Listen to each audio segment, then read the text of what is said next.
penyakit lisan yang berbahaya adalah al-ghibah, yaitu ghibah, membicarakan aib orang. Wahya, apa itu ghibah?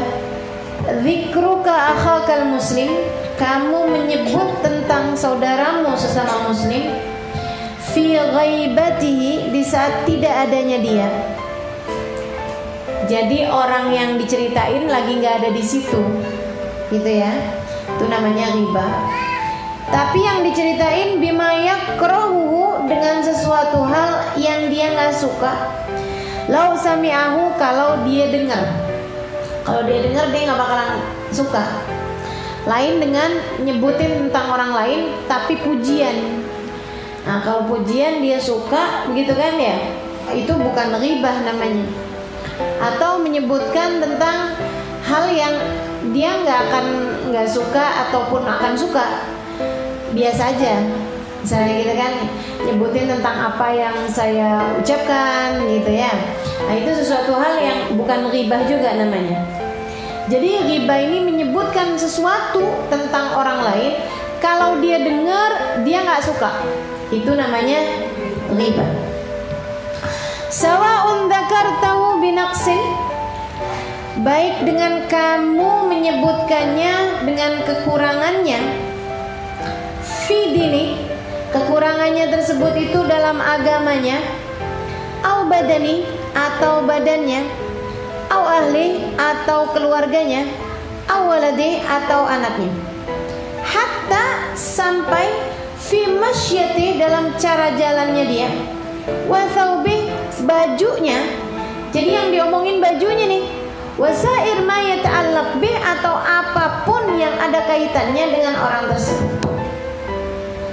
Sawa'un fi dzalika nutuq bil lisan, dan namanya ghibah ini baik diomongin dengan lisan, awil kitabah, yang sekarang banyak nih, nggak pakai lisan tapi ditulis ya, di media sosial atau di ya ditulis gitu, tibahnya di WhatsAppnya WhatsApp grup pula. Wal kitabah, wal isyarah bil yad, bahkan sekedar ngasih isyarat dengan tangan, itu sudah termasuk ghibah. Kadzalika qala al ulama, demikianlah apa yang disampaikan oleh al ulama rahimahumullah, semoga Allah merahmati mereka. Mithlul Imam Al-Ghazali, demikian yang disampaikan oleh Imam Ghazali, wal Imam Nawawi, dan Imam Nawawi, wa ghairihima, dan selain daripada keduanya, selain dari Imam Ghazali, Imam Nawawi. Wal ghibatu muharramatun syadidatut tahrim, ghibah ini sesuatu yang diharamkan dengan keharaman yang sangat besar. Qala Allah Ta'ala, Allah Subhanahu wa taala berfirman, wala yaghtab ba'dukum ba'dha, janganlah sebagian di antara kalian menghibah orang yang lain. Ayuhibbu ahadukum an ya'kula lahma akhihi maitan fakarihtumuh, itu sama saja dengan seorang di antara kalian memakan bangkai daging saudaranya sendiri, pastilah dia tidak akan menyukainya. Fattaqullah, bertakwalah kalian kepada Allah. Innallaha tawwabur rahim, sungguhnya Allah Subhanahu wa taala Tawwab, Maha menerima taubat kalian, Rahimun, dan Maha menyayangi. Fasyabbahallahu ta'ala al-mughtab adh-dhalim biakil lahma akhihi al-muslim maita. Allah Subhanahu wa taala menyerupai orang yang berghibah,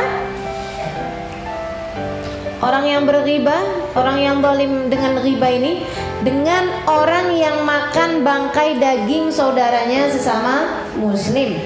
Wa nahi kadzalika dzamman wa zajran anil ghibah, tentu itu cukup bagimu untuk sebagai penghalang dan pencegahmu dari ghibah. Waqad qala Rasul sallallahu alaihi wasallam, Nabi Muhammad alaihi wasallam mengatakan, kullul muslim 'alal muslim haram damu wa maluhu wa irduh, sesama muslim dengan orang muslim yang lainnya haram. Haram apanya? Haram darahnya untuk dibunuh, wa maluh, haram hartanya untuk dikuasai, wa irduh, dan haram harga dirinya untuk dilecehkan. Waqala alaihi salatu wassalam, bersabda Nabi Muhammad alaihi salatu wassalam, wallahu a'lam bissawab. Teman-teman sekalian, saya muliakan, salah satu bahaya paling bahayanya mulut kita nih adalah dari bahayanya ghibah. Apa itu ghibah? Membicarakan aib atau membicarakan orang lain dengan sesuatu hal yang kalau dia dengar dia nggak bakalan suka. Apa namanya? Membicarakan sesuatu dalam diri orang lain yang kalau dia dengar dia nggak suka. Dan itu bukan hanya aib dirinya aja, teman-teman sekalian. Bahkan bukan hanya aib, sekalian, tapi sesuatu hal yang sifatnya memalukan, sifatnya dia malu atau dia nggak suka kalau orang lain tahu, itu pun sudah termasuk dari ghibah kalau kita menyebutkannya. Mau itu aib ataupun yang bukan aib gimana gitu ya. Mohon maaf, keringatnya bau, misalnya gitu. Orang semua juga keringatnya bau, tapi kalau kemudian disebutkan, nah itu jadinya ghibah. Jadi teman-teman sekalian, hal yang seperti itu loh, remeh gitu, tentang sesuatu pada diri orang lain, gitu kan ya. Itu udah merupakan ghibah, teman-teman sekalian. Bahkan misalnya nih, itu ya, ustazah itu tuh suka telat, misal gitu. Anggap iya sekalipun, tapi kalau orangnya denger dia nggak suka, termasuk ghibah, teman-teman sekalian. Gitu. Hal yang benar sekalipun, kalau misalnya dia kalau denger nggak suka, gitu kan ya, dia akan mengadakan pembelaan diri misalnya, atau nggak gitu juga kok saya, nah, berarti kan nggak suka, iya kan? Kalau kamu diomongin kayak begitu, bakalan jawabnya nggak gitu juga saya, misalnya kayak gitu, berarti sesuatu hal tersebut orang nggak suka kalau diomongin kayak begitu. Nah itu maka jangan kita ngomongin orang lain dengan hal yang seperti itu. Ah sok cakep, ghibah apa bukan? Walaupun cakep beneran, betul ya? Karena cakep sama sok cakep itu beda. Gitu teman-teman sekalian. Jadi teman-teman sekalian, ini sekecil apapun gitu, walaupun benar, kalau orangnya dengar itu dia nggak suka, itu termasuknya adalah bagian dari ghibah. Nah di sini Imam Al-Haddad menerangkan, katanya beliau walaupun perkara yang enggak dia sukai itu pada dirinya sendiri, agamanya itu tuh kan, dia tuh kalau sholat subuh suka telat. Nah gitu. Misalnya hal yang benar sekalipun, suami saya saja kalau subuh suka telat. Ghibah apa bukan? Ghibah apa bukan, teman-teman? Ghibah. Tapi beneran ustazah, beneran. Iya beneran memang. Kalau kamu nggak beneran, kamu malah fitnah. Gitu. Waktu seorang sahabat nanya sama Nabi, Rasul, ghibah itu apa sih? Nabi terangkan, dzikrul akhakal muslim bima yakrah lahu sami'a. Kata Nabi Muhammad, kamu cerita tentang seseorang sesuatu kabar yang kalau orang itu dengar dia nggak suka. Kalau saya beneran Rasul, kata Nabi, kalau kamu beneran, kalau kamu bohong, kamu malah fitnah namanya. Faqad buhta, kata Nabi Muhammad. Kamu berarti telah fitnah dia, buhtanun adzim. Naudzubillah. Nah ini teman-teman sekalian. Jadi kalau dia ceritanya bener, malah ghibah. Kalau nggak bener namanya fitnah. Gitu kan? Serem banget nih kita. Udah mending nggak usah ngeceritain tentang orang lain deh. Karena kita kalau ceritain tentang orang lain itu nyerempet akhirnya kemudian jadi ghibah. Dah, pokoknya kita nggak usah kebanyakan ngomong-ngomong yang macem-macem yang akhirnya kemudian jadi hal yang nggak baik, teman-teman sekalian. Jadi hal yang nggak baik. Emang mesti pinter-pinter jaga lisan. Udah nggak usah banyak-banyak ngomong deh. Yang paling selamat emang di zaman-zaman sekarang ini man lazimas sukut. Orang yang banyak diamnya. Banyak diamnya. Itu yang paling banyak selamat. Zaman-zaman seperti sekarang yang paling selamat adalah yang paling banyak diam.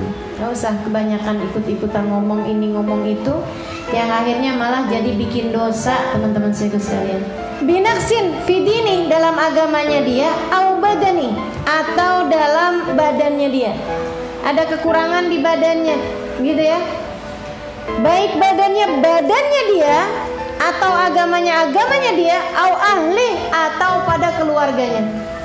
Dia tuh ya, ibunya rajin pergi pengajian, anaknya sholat aja kagak.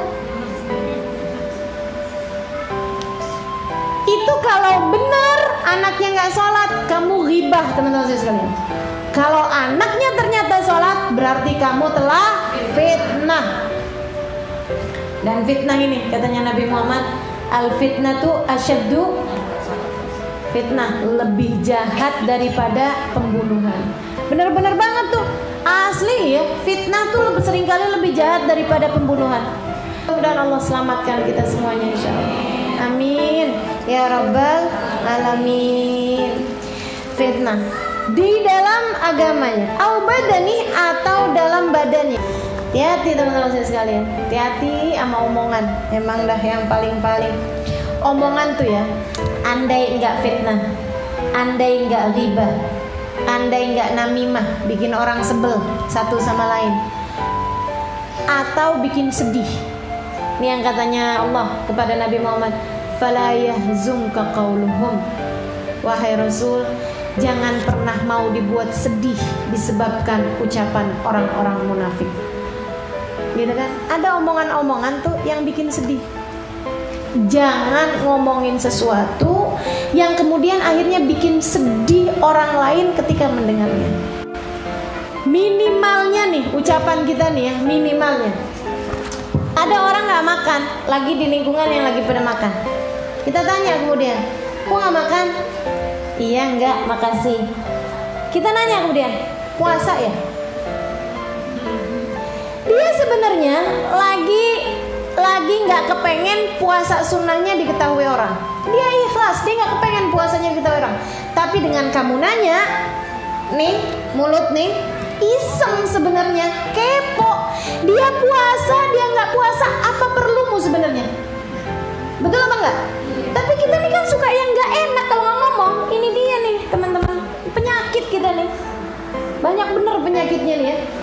Kepo kita, pengen tahu kita, fudul kita, iseng kita, nggak ngamalin yang katanya Nabi, tarkuhu ma la ya'ni. Kalau kamu nggak perlu, nggak usah diomongin, gitu kan? Kata Nabi gitu kan. Sempurnanya Islam seseorang ketika kamu bisa jadi orang yang kalau nggak perlu kamu jangan kerjain, kalau nggak perlu kamu jangan omongin, gitu. Itu sempurnanya Islam kita, kata Nabi Muhammad SAW. Nah kita ini memang nggak sempurna sebagai orang Islam nih, makanya masih suka iseng teman-teman sekalian. Kita nanya, kenapa nggak makan puasa ya? Kalau ternyata dia nggak puasa sih nggak masalah, nggak, cuman lagi nggak enak aja perutnya, gitu kan? Misalnya gitu. Itu pun biasanya kita masih terus kepo lagi. Pertanyaannya, lagi kenapa perutnya? Sakit apa? Oh panjang gitu. Sedikit sekalian saya muliakan. Itu ya, kalau misalnya dia nggak puasa, tapi kalau sebenarnya dia puasa sunnah, nggak kepengen orang tahu sebenarnya. Bingung dia. Kalau dia mau bilang enggak, bohong dosa. Kalau dia bilang iya, ada dua kemungkinan. Antara dia riya, begitu kan? Antara dia tetap ikhlas. Kalau dia riya, dia merasa senang, iya dong, saya puasa. Habis pahalanya teman-teman. Laparnya dia dari pagi sampai maghrib habis. Kalau dia pamer, dia senang bilang bahwa dia puasa, gitu kan? Habis. Kalau dia ikhlas, enggak ada urusan dia. Orang lain mau tahu dia puasa, dia enggak. Dia puasa karena Allah Subhanahu wa taala. Itu yang asalnya pahala dia 70 kali lipat karena sembunyi-sembunyi, jadi ketahuan orang lain jadi 1 pahalanya. Sebab pahala yang rahasia selalu 70 kali lipat dibandingkan dengan pahala yang terang-terangan. Amal ibadah itu kalau disembunyikan 70 kali lipat daripada yang terang-terangan. Dan siapa yang bikin pahalanya dia dari 70 merosot jadi 1? Kamu itu, isengmu itu, kepomu itu, fudulmu itu. Jahat benar jadi orang. Coba tuh lihat ini, betapa sangat pentingnya bagi kita untuk diam. Kalau nggak perlu jangan ngomong. Kata Nabi Muhammad, man kana minkum yu'minu billahi wal yawmil akhir falyakul khairan aw liyasmut. Kalau kamu beriman, kamu pasti bakalan memilih untuk berbicara baik atau diam. Pilihannya itu, bicara baik yang udah pasti baik atau diam. Sedikit sekalian saya muliakan, para kekasih Allah, para ulama-ulamanya Allah Subhanahu wa taala, begitu banget tuh mereka. Begitu banget. Makanya salahnya enggak banyak. Makanya bahkan diantara mereka nggak berbuat salah, nggak berbuat dosa, nggak berbuat salah teman-teman sekalian. Dosa sih udah nggak, salah pun nggak mereka. Kenapa? Karena mereka jagain lisan. Sedikit sekalian saya muliakan, ada Imam An-Nawawi alaihi ridwanullah. Didatengin orang lain, terus orang itu nanya, Imam, orang kalau bunuh orang dia taubat, apakah taubatnya diterima sama Allah? Imam Nawawi kemudian jawab, kata Imam Nawawi, iya, taubatnya diterima sama Allah. Allah Subhanahu wa taala bilang, innallaha yaghfir an yushraka bihi, innallaha la yaghfir an yushraka bihi wa yaghfiru ma duna dzalika liman yasha. Dosa yang tidak terampuni di sisi Allah adalah dosa musyrik kepada Allah, dan Allah mengampuni dosa selain daripada itu. Baik Imam, jalan dia. Masih di majelis itu juga teman-teman saya sekalian, datang orang lain lagi. Imam, kalau ada orang bunuh orang, kemudian dia taubat, apakah taubatnya diterima sama Allah? Enggak, kata Imam Nawawi, tidak diterima taubatnya sama Allah. Sebab Allah Subhanahu wa taala bilang, "Wa may yaqtul mu'minan muta'ammidan fajaza'uhu jahannam khalidan fiha."